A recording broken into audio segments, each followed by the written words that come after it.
मी तुमचा लाडका श्रवण. आज मी एक महत्त्वाची बातमी सांगणार आहे. उद्या आणि परवाचा माझा व्लॉग येईल आणि 10, 11, 12चा नाही येणार आहे, कारण की मी कॅम्पला चाललो. 2 दिवस आणि 1 रात्र असणार आहे गाईज. आणि तोपर्यंत तुम्ही माझ्या मित्राचा व्लॉग बघा. तर माझ्या ब्लॉगचं नाव ब्लॉगर आरो. लाईक शेअर आणि सबस्क्राईब करा. बेल क्लिक करा. Bell icon bell icon.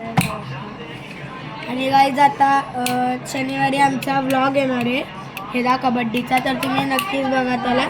So guys आता हेला असं तोंड असं का मला बरं नाही बघू शकता गाईज. तर आता वाजले आहेत 11:30 बघू शकता गाईज. तर त्या पाठचा आवाज येतो, इग्नोर करा फक्त, माझाच बघा. आरव कोणाचा ब्लॉग बघणार तुम्ही? ब्लॉगर आरव आणि ब्लॉग विथ श्रवणचा ब्लॉग बघा. आणि माझ्या इंस्टाग्राम आयडीला सुद्धा फॉलो करा आणि लाईक शेअर सबस्क्राईब करा. तोपर्यंत बाय. कोड आहे का? आरव इकडे